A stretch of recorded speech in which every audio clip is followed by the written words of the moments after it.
So, welcome to our workshop, Put the POW in PowerPoints. My name is Mariah Burkert. I work at the Ally Center. I'm one of the writing professionals, and I also teach writing classes at LBC and have some additional roles, all in the realm of writing.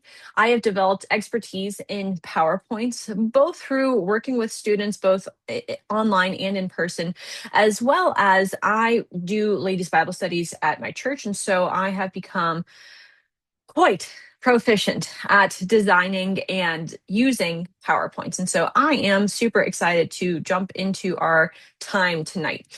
Before we actually get into the nitty gritty of PowerPoint design, though, I wanted to stop and talk about the philosophy of PowerPoints. You didn't know we were going to talk about philosophy of PowerPoints, but here we are. So whenever we think about PowerPoints, I think sometimes, especially in courses where professors will assign a PowerPoint and they'll say, okay, I don't want a presentation along with it. I don't want you to present it live. I just want the PowerPoints. We can think, okay, well, the PowerPoint is the medium and the message. Everything is getting wrapped up in the PowerPoint. But PowerPoints are designed to be a visual aid, like posters, if you've ever brought like a physical object into class, flannelgraph.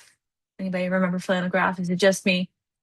Or if you've done like a short video, or whenever I teach in person, I love to use a good whiteboard. Chalkboards make the scratchy noise. I can't do those. But they're all visual elements. Now, having a PowerPoint can be helpful for a few reasons. First of all, and for me, this is very helpful. It can keep you organized. So, the number of lessons that I have taught where I just have a million points that I want to cover, especially whenever it's Bible study related. And I'm a teacher at heart. I want everybody to know every little thing that I've learned, but we only have so much time. And frankly, I can only dedicate so much of the lesson time to the things that are actually useful and beneficial for building up. And nobody really wants to go down the Talmud side paths that I've done research on. And so a PowerPoint does help to keep me focused. You as the teacher or as the speaker focused. Now you say, Mariah, but can't you just do that with your notes? Can't your notes keep you focused? And yes, notes can keep you focused.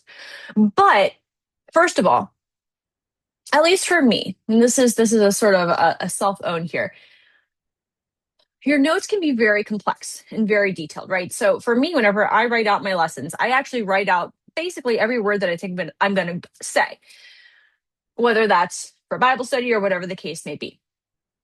And then I don't actually read it word for word because that's not really great to look reading your notes. That looks like you're reading your notes, and it's not very engaging for the audience. But I look down and I'm like, okay, yeah, that's the gist of what I wanted to say, but it's very easy to get lost. And so the PowerPoint helps you to say, okay, this is the next point. This is where we're going. Okay, yes, I'm staying on track. Other side of the coin, it also helps the audience stay on track. If you've ever been a part of perhaps on Sunday, you've had a sermon and the preacher's going, and then he's over here, and you're like, where where are we going, my friend? I want to track with you, but we're off in space. We're talking about numbers and we're in Philippians. And I'm like, I don't see the connection. Help me get there. A PowerPoint can help your audience stay on track and sort of see where they're going.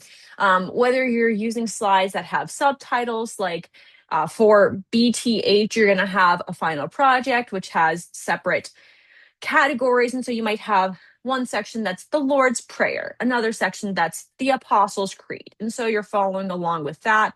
Whenever I'm teaching Bible study, I'll have the verse that we're breaking down at the top, and I may have several slides that are focused on that one verse. And so it can help provide structure for your audience. Finally, and perhaps most importantly, PowerPoint is a giant highlighter, right? It's saying, hey, these are the things that I, as the speaker, think are most important.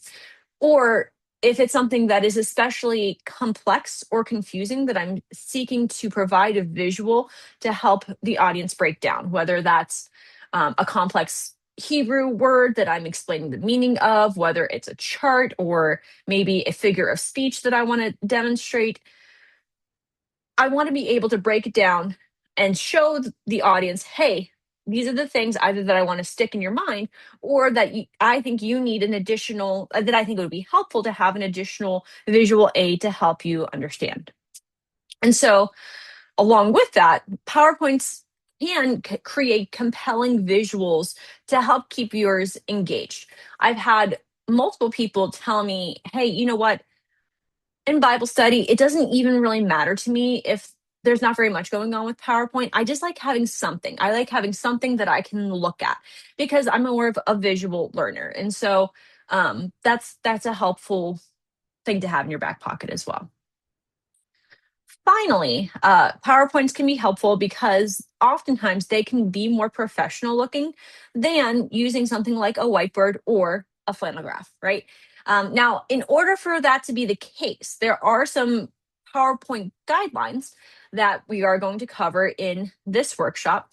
Um, but before we get there, I do just want to pause and say, remember that we don't want the PowerPoint itself to be the show.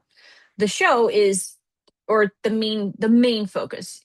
Whenever you're speaking, you want the things that you're saying to be the main focus of the content, not, oh, I have 17 funny little gifs that are cycling through and that's all anybody remembers from my lesson. We don't want that. And so you don't want your PowerPoint slides to be so interesting that people are no longer paying attention to what you're saying. um, Similarly, you want to avoid having all of the words that you're planning to say on the screen because, and this is something that I've unfortunately learned from personal experience, if you have a big chunk on the screen, people can read silently faster than you can talk. And so they're reading. And if you're talking and you're saying something else that's not even on the screen, they're not listening to you. They're just reading the words that are on the screen. And so it's a general bad practice to have what I call the text walls, where you just have text on the screen and you're just sort of going through. Even if you have a professor who, like I said, says, hey, I don't need a presentation along with it, just include the PowerPoint. Generally speaking, instead of having all of the words on the screen itself, there's a notes section that will show you in PowerPoint that you can add, say, okay, if I was going to present this, this is what I would say, and you would put it in the teaching notes section. We don't want to have an overload of words on the screen. Some additional things to avoid that can help us keep the PowerPoint the visual aid instead of becoming something else is avoid overwhelming the audience either with images or with distracting transitions. I've gently teased my dad a couple of times because he does presentations for church and different things, and sometimes his transitions for his PowerPoint slides are just so engaging that everybody oohs and ahs. And if people are oohing and ahhing at your transitions, then they're paying more attention to the PowerPoint itself than they are to the message. Not to say that you can't use some fun transitions, but just recognize what you're losing there. You're losing the audience's attention on the words that you're saying for that moment. Now you can use something like that as a pivot and then pull them back. You can use those creatively, but generally speaking, there's a fine line between engaging and distraction. Some other things that we will definitely get into as we go a little bit deeper into design is basic inconsistency.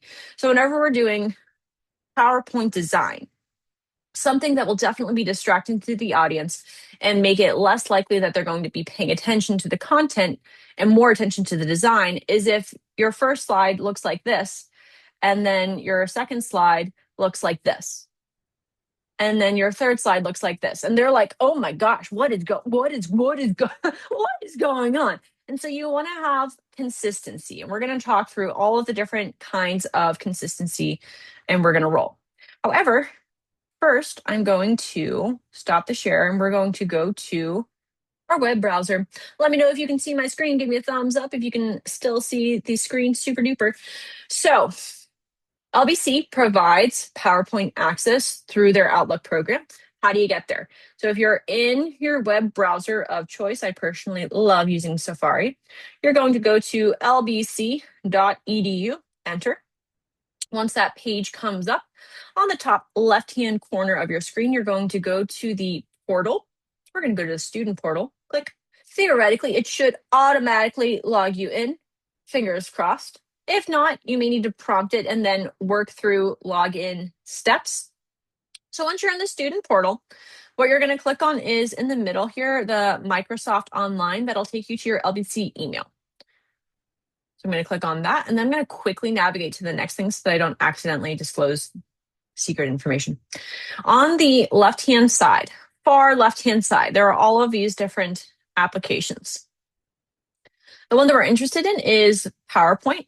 Now, you may not have PowerPoint displaying over here. If it is not, then you go to more applications and it'll be somewhere in here.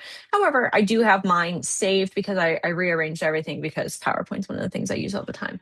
So then we'll click go to PowerPoint and it'll probably say something like this, create for free. Now, it is not logged in over here for me because I use like 17 different accounts on my computer. And so it's like, do you want to log in? If it's prompting you to do that, then you do want to log in. So I'm going to log in with my LBC information. So once you're logged in, we're going to go to create a blank presentation. We're just back to basics. And boom, right away, we're off to a good start. Now, right now, we're in the online version of PowerPoint. You can use the online version of PowerPoint, and that's fine. The downside, besides the fact that everything's laid out in a slightly different way than it is with the desktop version, is that you cannot record a presentation in Microsoft PowerPoint online. You can only record a presentation in the downloaded desktop application. I personally think that it is worth the hassle of downloading the app so that you can record directly in PowerPoint. If you're like, how do I do that? I would just do a Google. You probably don't need to say Microsoft. You could just say PowerPoint download, and then you can just you'll just follow the instructions on Google to download it. Again, I would recommend downloading the desktop application, whether you're using it on a Windows or a Mac, because it'll make your life easier later. So whenever we have this new presentation and we're like, okay, if I want to make it so that I can have a consistent theme where it's something that's kind of interesting, but not too interesting, and something where I don't need to worry about manually moving a ton of things around so that I can keep alignment the same, so I can keep text the same, etc. You have some options. I mean, obviously, you can just start from scratch, right? And I've done that with a number of, especially my Bible study presentations and things for LBC's Ally Center. I mean, the presentation that I had up earlier was about 50-50. Half of them I created from scratch, half of them I used existing materials and then went through. So we have this blank presentation. You can import images, you can import pictures that you've taken in at the Niagara Falls or whatever the case may be, make it your custom background. And you can do that. I have nothing against that, except that it's harder, except that it's harder and it takes more time and it takes more energy. And so I'm going to leave that by the wayside for now and say, okay, if you want to do that, you can. It just takes a little bit of effort. What I recommend instead is there are 3 ways that you can get sort of prefabbed things. One of them is whenever you're starting a new presentation, you can go to the design area and you can pick a theme. So all of these are different themes. Now, the one that is here on the Microsoft Online is pretty lame, pretty boring. If you click over here, there's a little bit more. I've used many of these. So I've used this one. I've used this one. I've used this one. Let's go ahead and click on this one for now. Now, once you pick a theme, you can then alter the color. So if you're like, green's fine, but I'd rather have blue, then you can change it. That will add it to every slide that you make for the. Correct. 2-finger tap for a Mac, right click for anything that has a mouse over here. You can duplicate a slide if you want. So if you're like, I'm exactly happy with this, I would like the next slide to look exactly the same and I'm just changing the wording, you can always duplicate a slide. I use this quite frequently. The other thing you can certainly do is whenever you're inserting new slide, hit this drop down. So what I did is I went up to the insert menu, and new slide is all the way on the left. So I'm hitting this drop down, and it gives you all of these options. And again, this is really nice because you can customize the template layout based on what you're planning to put on the slide. So if I am comparing a list of prophecies in the Old Testament with a list of fulfillments in the New Testament, I might choose this comparison preset slide where it has the two side by side. And then I click and I have it right there. So fulfillment and then OT NT. Now, whenever we're thinking about PowerPoint design, and I'm going to be a little bit all over because I'm going to give you guys tips and tricks along the way. One of the things that we want to be mindful of is the balance between utilizing white space and overusing white space. Right now, this looks now obviously there are no verses here. So if I wanted to just say type in some verses here, and then I'm not going to make up verses. I do not have all of these match up with something. And so I'm just going to say Philippians 3:14, and then I'm just going to copy and paste so that you can see what it would look like. So there is a ton of white space, a little bit too much white space. The other thing that we can think about is how big our text is. When we are presenting to an audience, meaning you are not just on your screen and you're sort of sharing with somebody over the internet, the minimum for text size is usually 20 size font. And so this is 18 size font. So I definitely want to bump this up to at least 20. Now, depending on who your audience is, depending on who you're presenting to, you may choose to make that minimum font size larger. Whenever I am presenting to my Bible study, I know that there are ladies in there who are closer to my age, and then there are ladies who are great grandmothers.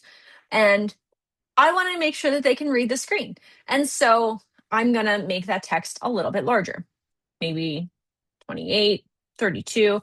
My personal preference lands in the 30s. If it's smaller than the 30s, then I get a little bit nervous, a little bit uncomfortable. Now, of course, I made this bigger, the text in over here, so I want to make my subheadings bigger as well. And of course, I made my subheadings bigger, so I want to make my title larger. So would you want to try to center it and make it more appealing to the eye as well? It is totally your call on that. So whenever we're thinking about the alignment, because that's a major part of your design, right? Is how things are lining up. Depending on your framing, right? Because the one that we selected, the background that we selected is offset, right? And so if we're going to try to center things, it's going to look a little bit funky because the background itself is offset. And so you could certainly play around with, so let's see, this one's here. I think this is already lined up with, if you aren't watching or if you're listening later, what I'm doing is I'm dragging the edge of our title text box to see where the little graph line shows up that indicates that it's matching with our text box for everything else. And that's a helpful guide so that we know, okay, everything's spaced out correctly. Now, this doesn't look terrible. Like if you wanted to center the title and then have those lined up like that, it's not terrible, right? You could play around with moving these boxes around so that perhaps this one's a little bit farther this way, right? But once I do that, then I also want to change the other box so that they are the same. And so if I'm like, oh, I don't know. How do I know? How do I know? Then I'm actually going to go to the shape. I'm going to check out what width I changed it to, and I'm going to make this one the same. So it's 401. So I'm just going to make this one 401. And now they're equal. And so now I can pull this to line back up so that they're matching over here. I moved this one, so I want to move the subtitle as well. And again, this is just a good rule of thumb. Anytime you move anything with your alignment, you need to move everything to make it all aligned. Because human eye doesn't like that. That makes us twitch, right? You're like, oh, no, that's not in the right spot. not. And you don't want to distract your audience. You want your PowerPoint to be a visual aid, not a visual distraction. And so using the idea of alignment, keeping things in line, helps us to keep PowerPoint what it's intended to be. See, philosophy of PowerPoint, it's all coming together. Now, if you do some playing around, right, and you say, okay, I like this. Like I'm even going to lower this a little bit. So I'm going to make this so that it's a little bit closer. And I want every comparison slide to look like this. Then whenever you're doing a new slide, what I would not do is come up here to the insert menu and say new slide, because otherwise you're going to have to do everything you just did again.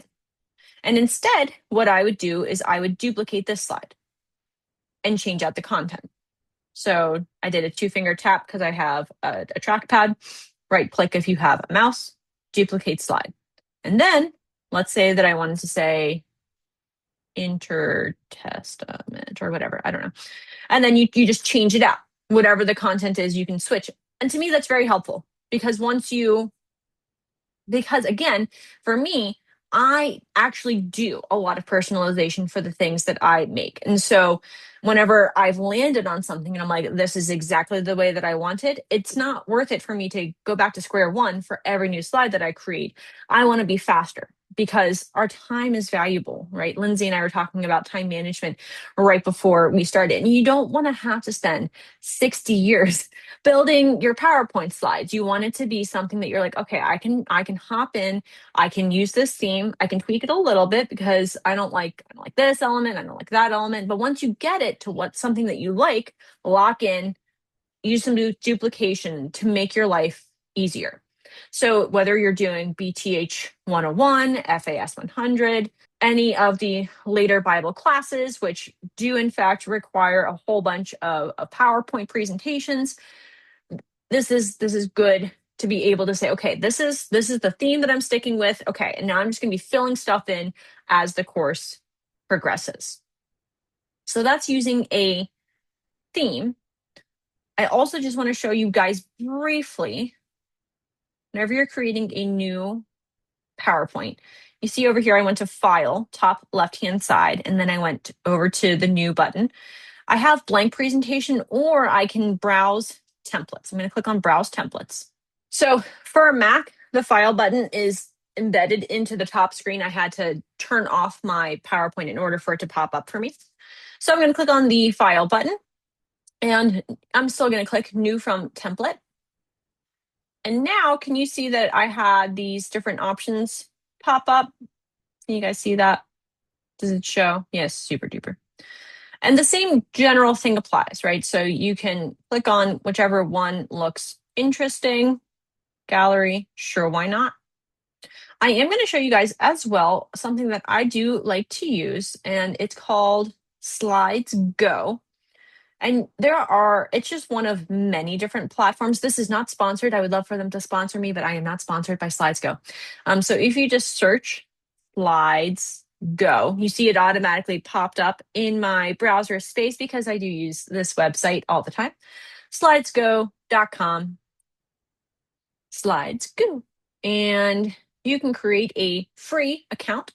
And whenever you log in, you can look under the templates, or you can just search for something. So if I wanted to search, I don't know, forest or something like that, because I'm teaching us something foresty, you have a whole bunch of free, and the ones that are marked with the crown are not free. They are the premium templates. But there's more than enough. There's hundreds and 350 in fact, templates based on my search of forest for me to look through to find something that's sort of foresty themed. And so if I decided that I wanted to do perhaps this one looks kind of fun. I'm going to click on it right here. You get 3 free downloads each month. And so you can take a look and say, okay, well, I think that I would use this slide. I would use this slide, and I would, sub it in with my own information.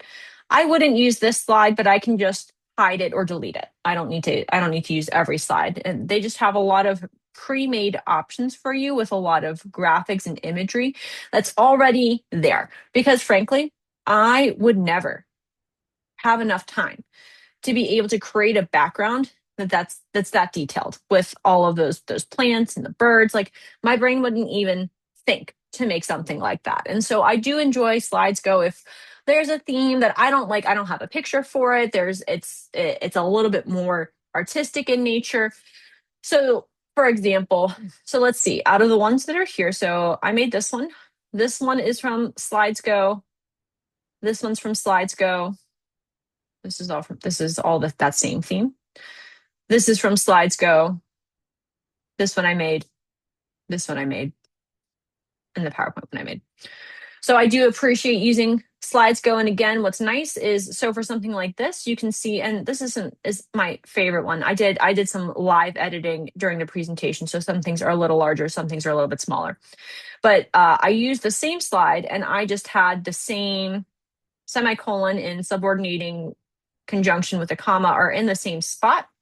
This one is shorter because there are fewer of them, but it's in the same spot on the page, maintaining that uniformity of position, the same image, so that people could follow along. Again, this is something that I used from Slides Go. And so, again, having something that's a little bit more graphic in mind where there's images and there's charts. My brain personally doesn't really think in terms of charts. I think in terms of words. And so I am super excited to write you a paper about something and talk to you about it. But having those visual elements that helps people track along, I have a harder time just instinctively thinking, oh, this is something that would help people track along. And so having something like this, where something appears one at a time on the screen, can be helpful. And again, this is prefabbed. And so whenever I typed stuff, it was originally smaller. And so I had to spend altogether too much time both making it larger, but then making sure that it was aligned correctly so that it looked uniform because I didn't want it to be a distraction to my audience.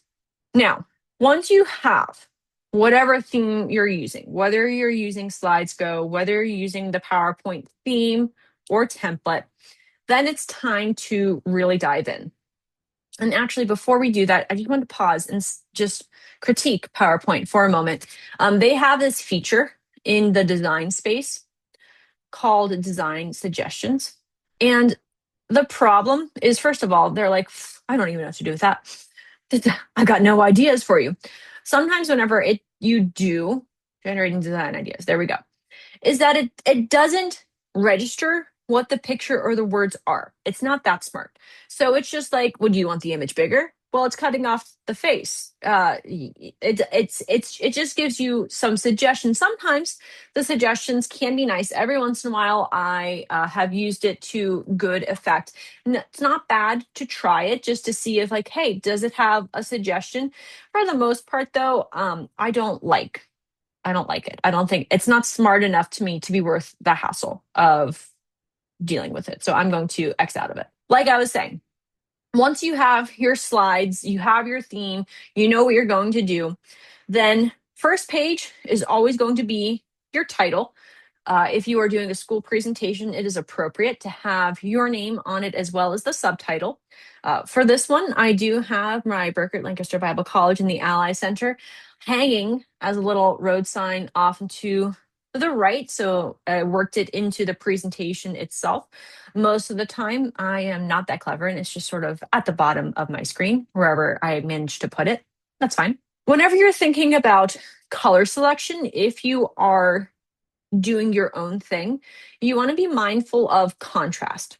Sometimes you will get really excited about a particular background or something like that, or will become enthralled with certain color choices. And either the colors don't show up, the colors are garish, or you really just can't see the words on the screen. And you definitely want to avoid that situation.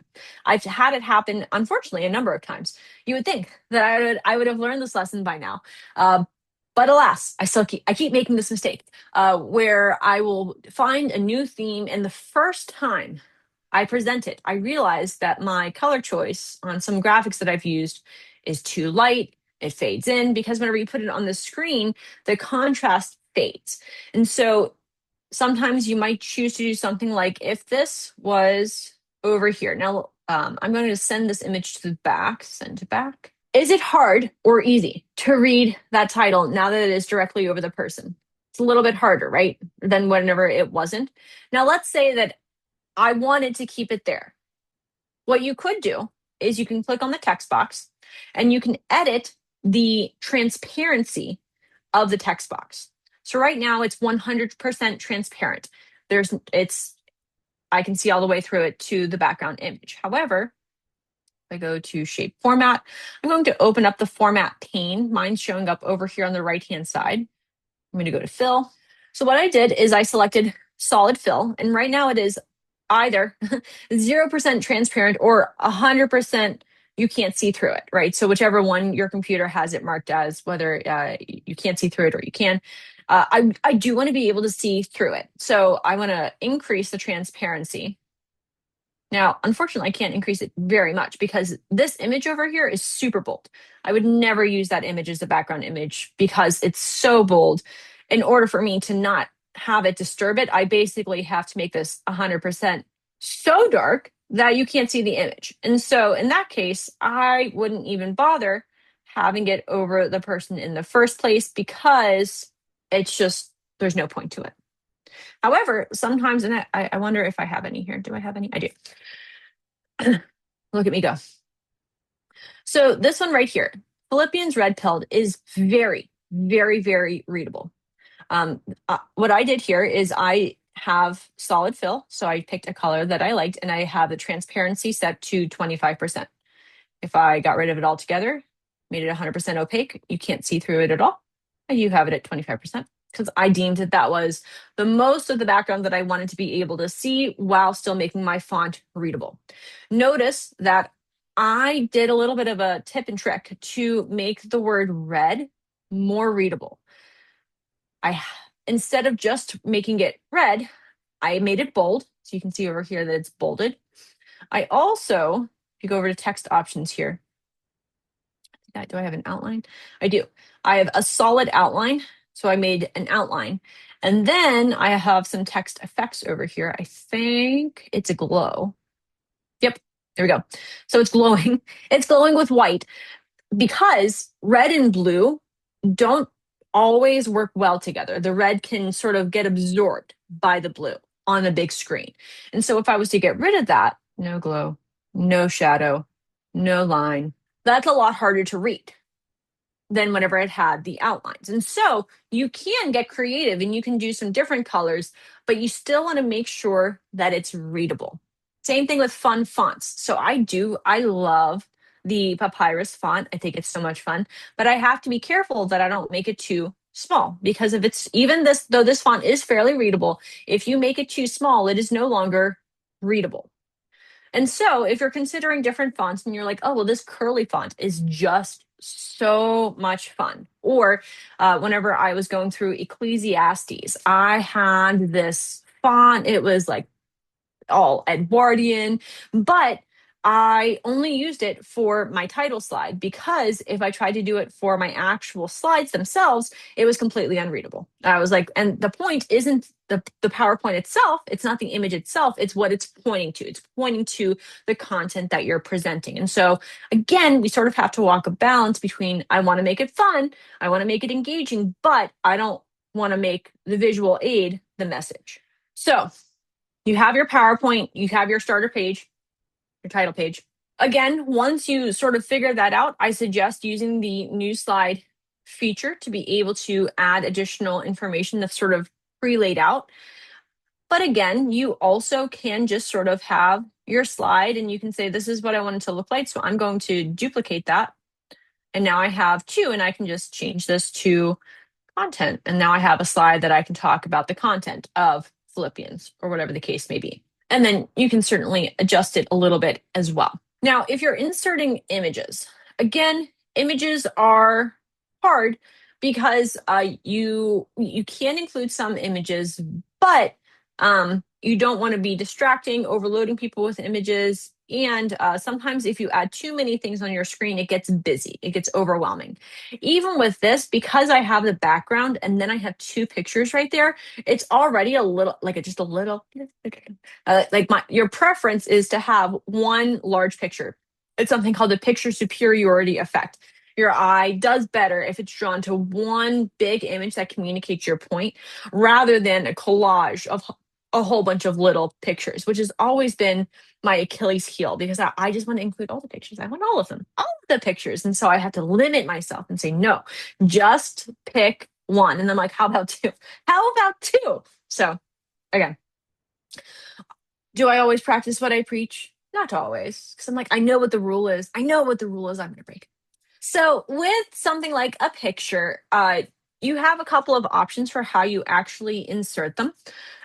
You can just go over to whatever your file or folder thing is, click and drag it onto your PowerPoint and then release. And that's fine. You can do it that way.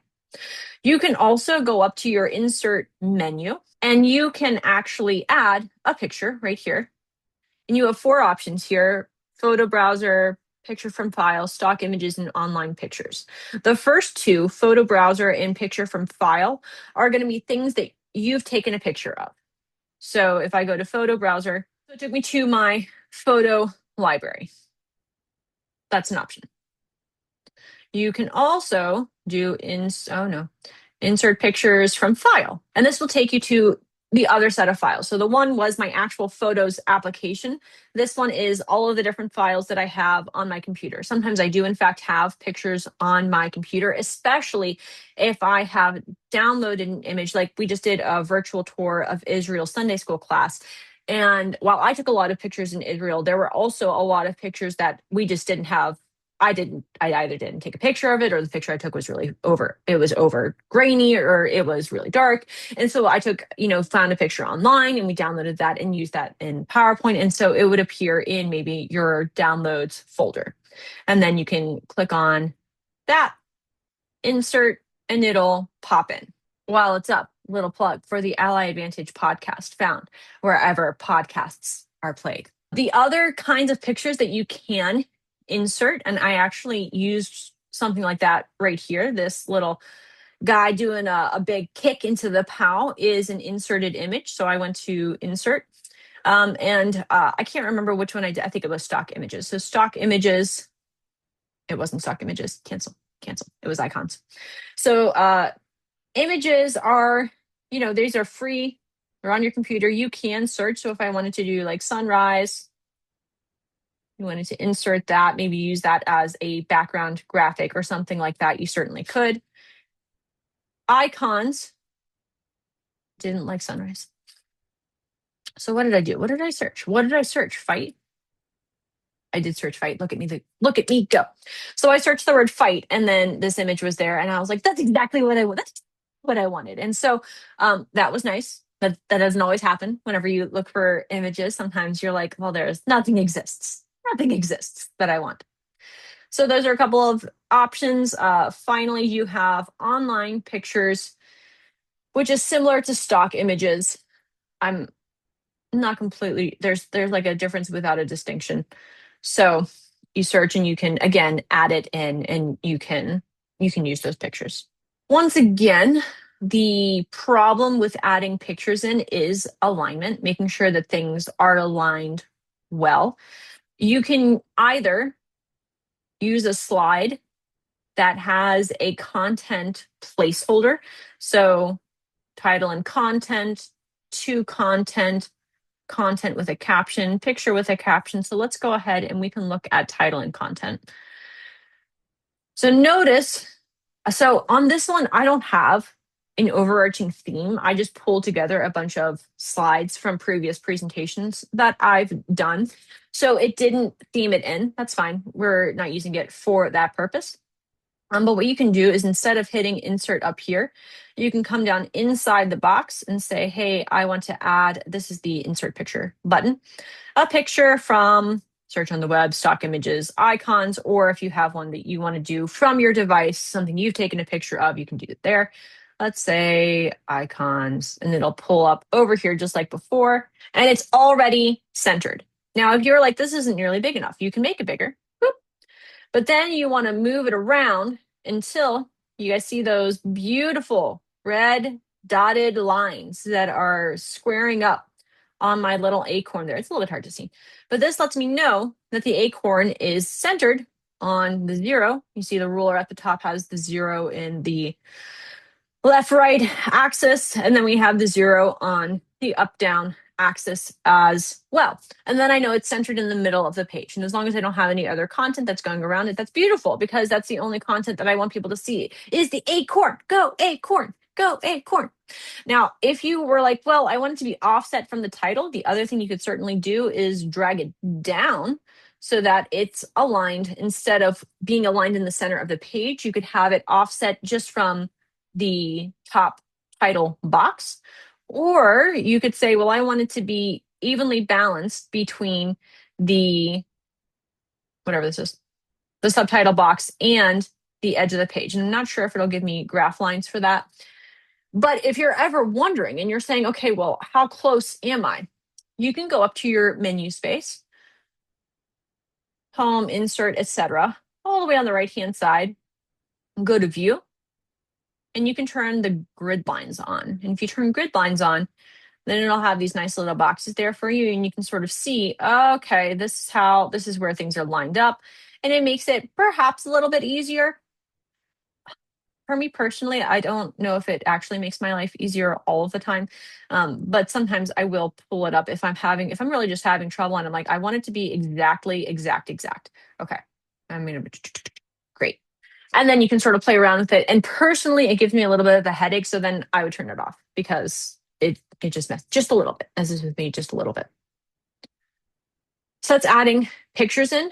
You can do the same thing with video. So instead of a picture, if I wanted to add a video, you can just, instead of adding a picture, it would be a video. Let's see, over here on the right-hand side, video. Or you can add an audio, insert audio. Why would you do that? As you might, if you're maybe doing a slideshow for a mission trip update and you have music playing in the background or something like that. I've done that a couple of times. I have played videos from a PowerPoint a number of times. Most recently, so we did an Advent series where we recorded videos of our ladies, and like we pulled this whole thing together, lots of editing, lots of editing. And so there was this finished video that I wanted to play, but I didn't want to have to leave the PowerPoint slides in order to play the video. So I embedded the video into the PowerPoint slide. And so you can do that through here, adding it from the movie browser or from file. And that will take you to, so if I go to movie browser, it takes you, I think, to iMovie. So yeah, so it takes you to iMovies with that. Or you can go to movies from file, which will take you again to your folder space where things normally are. So if I go to my LBC OneDrive, there's a whole bunch of videos because I am podcast queen over here. So I have maybe not millions of videos, but a lot. I have a lot of videos that are saved that I could insert. So if I wanted to insert, let's find something short. And it's going to take a moment to load in. And if you, the general rule of thumb is that the larger the file, the longer it'll take to upload because it's transferring all of that content through space-time matter, right? So it's like we're in, it filled the entire screen. So I'm going to make it smaller. And again, I have to align it so that it's lined up. Where are we? And then if we hit play, and there it is, and it's playing. And then whenever you're at that point in the presentation, you would hit play and you would be able to embed that. You had portions of video instead of a whole video. Yes. As far as I am aware, you would have to edit it down to that portion first. Like save it as a separate video. Yep, there you go. You can trim the video. So if I just wanted half of Kristen's video here, I could take it down over here, trim, and now it's half as long. So in the playback space, you can add a bookmark, all this other stuff. I will let you know that this is a feature that I use rarely in PowerPoint. Most of my PowerPoints are what I would like to term as basic, right? I have my introductory slide and then I have the slides with the words, occasionally a picture. However, I have embedded a video or two in my life. Now, before we get to recordings, which Darlene, like I said, I would be happy to take a little detour to and just briefly walk you guys through that. I did also want to just show you, once you have your slides built, um, oftentimes you're going to want to move from one slide to the next and not just have it be sort of choppy, where you have the one slide and then you have all of your points show up for your next point because you advance the slides. And so I'm going to show you guys animations and transitions. I'm going to show you animations first. I use animations all the time whenever I am doing, and this is going to be confusing, whenever I am transitioning between slides or between points. I don't as much use the transitions option to transition. I use animations. I am going to show you both just so that you have them in your tool belt. I personally find animations to be easiest. Now, whenever I say animations, you're thinking Disney characters. That is not what the animations are. It's simply a way to transition information. So I'm going to show you what it looks like first. So if I advance the slide, well, I enjoy great moments. And as I advance the slide one at a time, so I'm using my keyboard right now, I have God says so, Jesus' example, and notice that the picture appeared at the same time. That was intentional, that was on purpose. And then I have the final point right here. And as I continue to advance, I have the next subtitle that appears before the rest of my text appears. Again, I did that on purpose. That was how I organized my animations. And so let me show you the behind the scenes of those slides. Up at the top, I'm going to go into the animations menu. And over here on the right-hand side, I'm going to open up the animations pane. Yours may look slightly different if you're using the online PowerPoint, but you're going to basically the same place. On this slide, do I have any animations? No, because there's nothing there. So if I move to the next one, and you can also see over here on the left how there's that little star with a little, I don't know, little things. That indicates that I have something going on with the slide, whether I have something recorded on it, or I have an animation, or I have a transition. Over here on the right-hand side, you can see the animations that I've added. Notice that I have two set up for number 2. So how did I get there? Over here on the top left-hand side, I have all of the options for how you bring stuff in. Now, this is where I have to resist temptation, because you could do things like fly in, and you can change the direction from where they fly in, or you could do something like wheel. And occasionally, do I do some of these transitions? I do occasionally. But for the most part, these are some of the things that I find to be more distracting than helpful. And so I personally find the dissolve, or some of your things might say fade, to be the best one to just sort of go from one thing to the next, where it's not going to be, again, the presentation doesn't become the star of the show. Again, sometimes you're going to have something and it just works. It just works for it to fly in from the side. It just works for it to, cross the screen, and have fun, right? Have a little bit of fun with your PowerPoint presentations, but just don't let it steal all of your thunder. So once I do my animations, what you'll have to do is, so for picture number 6, which I have right here, I'm going into timing. And instead of having it advance on click, I had it advance with previous, so that it comes up whenever I do Jesus's example. This one's coming up on click. So whenever I click next, or if I hit the arrow, then it would come up individually. So if I change this to be on click, and let's get rid of the God says so slideshow, play from current slide. Okay. God says so. Jesus' example, notice that the picture's gone. Why? Because I said, hey, I want you to advance on its own, on click, not with previous. So now I hit it, and then it comes up, and then the last point appears. So I appreciate using animations, because the other way that you can achieve this effect is to have a separate slide for each new point. And so you could say, okay, my My first slide is just God says so all by itself, and I'm not using animations. So I'm just going to get rid of that. And then my next slide is Jesus' example. And so I'm getting rid of these two things and I'm getting rid of the animations. And so then you can do a whole new slide for each point. You can do that.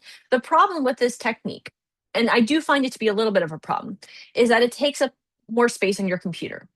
And the presentation itself gets larger, which makes it harder to transport. So it makes it harder to load to Canvas, makes it harder to, if you need to transfer between devices. And so I personally prefer the animation technique rather than duplicating each slide and sort of just adding more text, if that makes sense. Now, I promised that I would show you transitions. Now, because I don't use them as much, transitions to me, like I have to but essentially transitions make your transitions between each slide more entertaining. And again, for the most part, I tend not to use them because I only have so much bandwidth for what I'm using to grab my audience's attention, and I find that these become distracting. Personally, you can certainly experiment with them. But what I did here is I added the morph transition on this slide. So what I did is I took this slide and I duplicated it so that Let's Eat Bob was, I did the thing where this was twice. And then I took that image and I moved it over to this side. And then I added the morph transition to this slide. Let's see what that looks like in operation. So I'm going to come back to this slide, slideshow, play from current. I advanced the slide and it morphed, slid over to the side. Now, that is insanely fun, okay? But it, again, can be a little bit distracting if your images are constantly moving around your screen. Your audience is going to be like, oh, what's moving now? Instead of listening to what you're saying. So I would say use these transitions with discretion. So additional morph and dissolving items on the screen. Again, can be fun, but can also be a little bit distracting. You can play around with those different transitions. I think probably the one that's the most fun is, I think that there's a curtains one.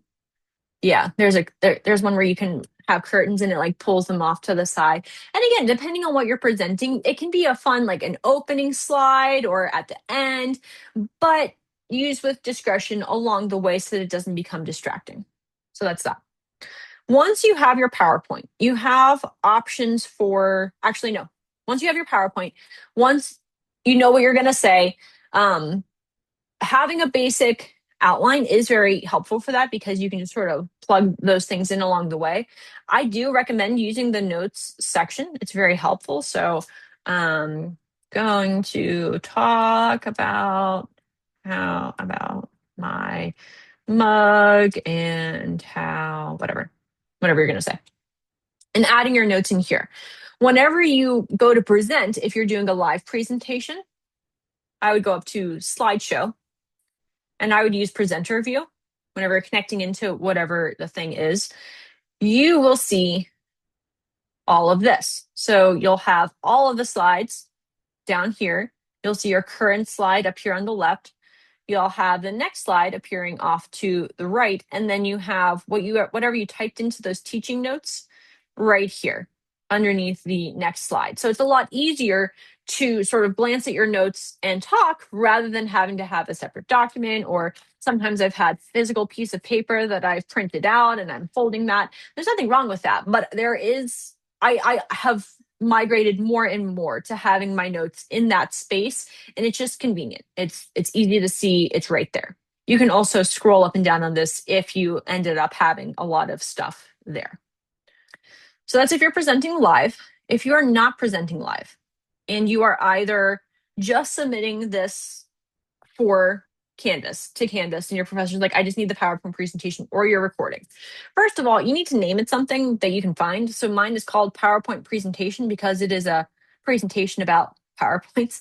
But you want to name it the thing that you're going to be able to find, right? So whether that's, I might actually revise the name to put the POW in PowerPoints and save the new name because I'm more likely to be able to find it later with the name of the workshop that I actually ran. Because if I just look for PowerPoints, I have a whole bunch of things that are named PowerPoint actually, because I do hundreds of PowerPoints within the course of the year.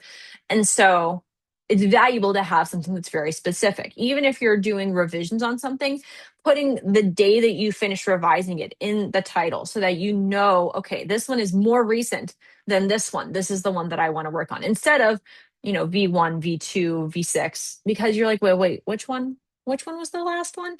And so the date can be a helpful little marker there. So you always want to save it. Ideally, you want autosave to be on so that it's saving to your LBC OneDrive folder. If you are not sure how to do that, I had a separate workshop on all things Microsoft Word related and etc. And so if you're interested, let me know. I'd be happy to send that. I'm going to make a note, Microsoft. So I have a little OneDrive aside. But the other thing that you are likely going to be doing is actually doing a recording inside PowerPoint. Again, as we mentioned at the top, you can only do this in the desktop application. You can't do it online. It doesn't have the option. So in the desktop, I have this record option right here. I'm going to click on it. And I'm going to say from beginning, because why not? Now, right now, it doesn't give me an option to do a cameo because Zoom is using my camera. And so it's going to recognize that you can't use the camera for more than one thing at a time. You could, though, turn the camera on right here. Look, it's being kind to me today. And the little cameo is off to the side. Love that. It's amazing. Can't believe that worked. If you wanted to set up where the cameo is appearing ahead of time, it doesn't want to see. I was like, surely it's not going to let me. It's not going to let me. You would play with the cameo button and be able to move that around on the screen. Again, because it's using my camera, it's not going to let me show you guys everything. But once you have everything set up, this is where you want it to be. You're going to hit the red button and you're going to 3, 2, 1, counts down. And then you start talking. I'm not completely sure you'll be able to see everything from this space, but you'll have the notes that are appearing in the top part of your screen. You have the PowerPoint itself, along with a little preview of your cameo on the bottom right-hand side of the screen. And then you can advance the slides. You know how many slides there are total. At the top, there's a little running timer showing you how long you've been talking. If you are doing something like BTH 101 and it's asking you to do a timed presentation, it's very helpful. And you can advance the slide just like you would normally, and things will pop up. And once you're done, you're like, okay, I've recorded everything. Or maybe you say, oh, no, I made a mistake. Hold on. Let me go back. You should be able to re-record individual slides so you can say, hey, I didn't like this particular slide. I messed up. You can delete the content on just that slide. You don't need to start over from the beginning. You can do it on just that slide. Now, whenever you're done, you want to go to export. Always go up to file, and you can still export it there. And what you want to do is you want to select either an MP4 or an MOV file. Both of those are video files. You'll select it and then you'll say, hey, this is where I want to save it to. Make sure it's saving to the right spot. So I want to save it to the Ally Center podcast, for example. And then you would export it. Now, once you've exported it, you can then go into Canvas, and actually, let me go ahead and show you, because why not? We'll show you the whole thing start to finish. So we go to our lbc.edu student portal, top left-hand side, takes you right here. Canvas, left-hand side right here. I guess I'll pop into the sandbox course. Now, whenever you're inside the course, on the left-hand side, you have Canvas Studio. It's in my menu right here. It's just called Studio. It doesn't say Canvas Studio. That's what it is. It's the Studio of Canvas. And then you're going to want to hit the Create button and add media. You're going to browse files, and my video is over here in OneDrive. Now it's still loading. Notice put the POW in PowerPoints is still loading a little bit. She might be good now. And I'm going to hit upload, 25%, 30%, 33%. And again, remember what I said earlier. So the more slides you make, the more stuff that you add, the larger the file is. So if you made an especially large presentation and then you recorded 10 minutes of a video, it's going to take a hot second for that to load into Canvas Studio. Now, this video I recorded for the briefest of times, and so it didn't take a super long while to load in. It's still processing, so what I'm going to do is I'm going to navigate out of this space, go back to the dashboard, go back into the sandbox.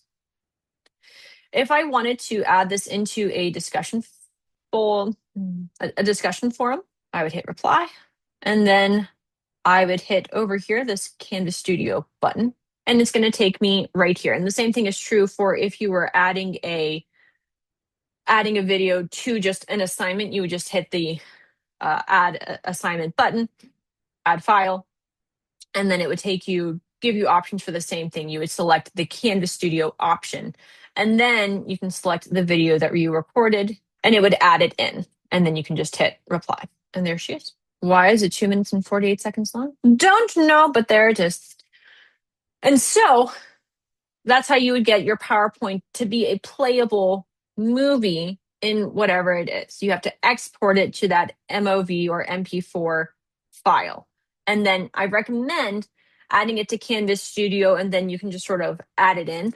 If you don't do that, if you just have it as a file, then it's not going to be embedded. And instead, it's going to look like, so if I say upload, that is too large of a file. I don't have the patience to wait. So if you waited, you would see that you would have to download it from the discussion forum in order to watch it, which is a pain in the butt. It's a lot easier if it's just embedded. So that's that. So what I would recommend. And so that's sort of the process, all the way from the basics of you're creating your PowerPoint slide from the beginning, getting your slides set up, you have your content, put it in, you get all the way done. You want to save it as something that you can recognize it as, make sure it's saving to the right spot, add your notes for whatever you need to say if you're doing a live presentation, or if you are recording yourself. Again, having those notes in there makes the recording process easier for you. And then you're either going to be playing that presentation yourself, where you're actually manually advancing the slides in your live presentation, or you've recorded everything, and then you're going to export it to a .mov or .mp4 file. And then there you are. You've put the POW in PowerPoint. You're an expert. You can go show your friends all of your fun transitions. Thanks for joining us. If you do have additional questions, definitely let us know. We at the Ally Center are here to be helpful. If you go to lbc.edu and you click on the library tab, scroll down, research guides right here under the find menu. Academic services subject, there are two things I'm going to point out to you. First of all, we have our Ally Center page and Introduction to Academic Reading and Writing. I'm going to highlight both of those. If you're looking for additional upcoming workshops that we have, scroll down. We are all the way in August. Can you believe it? August is almost over. The next workshop that we are running is It's Time for Time Management with Professor Hannah Kahn. Very exciting. We're looking forward to this workshop, August 27th. You can click there to register. Additional workshops listed below.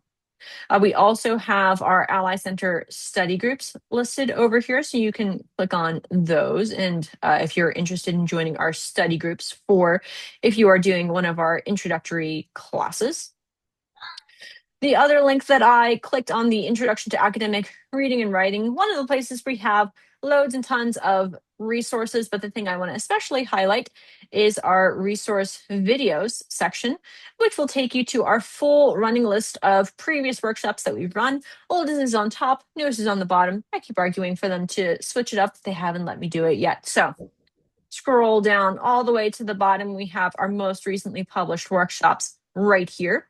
If you're looking for additional information on things like Lights, Camera, Record, Unlocking the Art of Multimedia Presentations, Darlene, this may be the next place that you go. So if you click on that, it'll take you to our YouTube page where you can explore the additional amounts of content that we do have for you. I would like to highlight that this image right here is one of the two times that I had successfully used the design element in PowerPoint to design an image that was from design. So blessings to the design. It gave me two great ideas, and that was one of them. And so you can check out our full options here. You can also, while you're here, if you want, take a look at I will give a little plug for our baby, our new expedition, our podcast. The podcast is where you get to spend a little bit more time with us as tutors, get to know us a little bit better, and hear perhaps some things that you don't normally get to hear about, like our writing processes, ideal study space, learning styles, and more. And so check out the podcast either on our YouTube page or wherever you listen to podcasts, video and audio only versions available. Of course, if you need to schedule a one-on-one Ally Center visit with any of our staff, we are here to be helpful and to serve you. And so if you could go back to that main Ally Center homepage, you can click here to schedule a one-on-one appointment with myself or any of my super awesome colleagues, and we're here to be helpful. So thanks everyone for coming tonight, and we hope you have a blessed rest of your evening and a great subterm and upcoming subterms.